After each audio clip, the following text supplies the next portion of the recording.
What am I doing here? So we've never really done a motion comic with the Command & Conquer series before, or a comic book in general, which is interesting because science fiction as a whole, especially something where the characters have these sort of large personalities like Command & Conquer, lend itself very well to the comic book or graphic novel medium.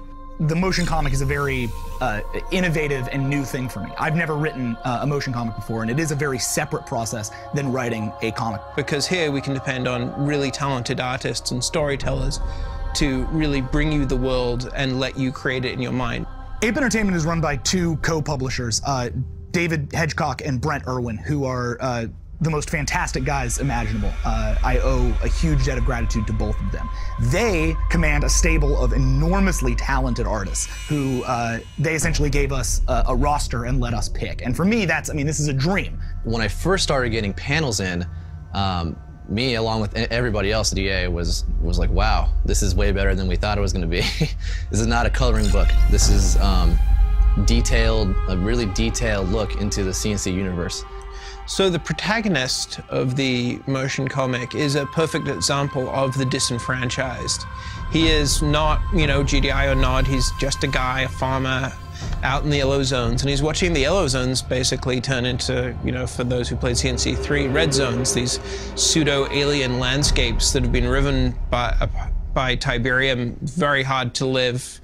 The air isn't breathable, there is no water. And so he's basically seeing his livelihood and his home destroyed. So he goes to the blue zones, the supposedly safe areas, and tries to reintegrate himself into society there to limited success, leaving him further disenfranchised. On the flip side, writing for Gideon was extremely exciting. This is a kind of a new character. This is one that doesn't have a lot of history with the fan base, and you only sort of get tastes of him, I think, within the fiction of the game. So it was exciting for me to be able to explore the instability of the character, this idea of a younger person taking over Nod, and not really having what it takes the way that Kain did.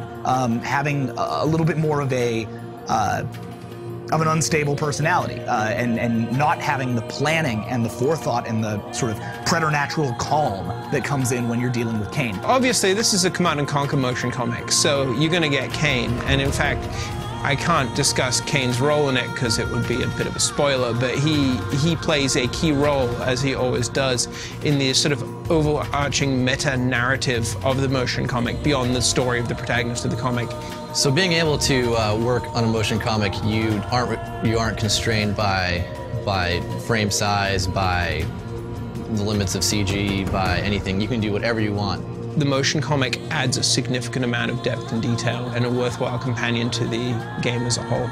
Seeing the final product put together with all the amazing artists, the amazing post-production people here at EA, and the guidance of visionaries like Sam Bass has really expanded my world and expanded my understanding of what you can do in the comic book medium. I can't wait to see Command & Conquer come to this new platform.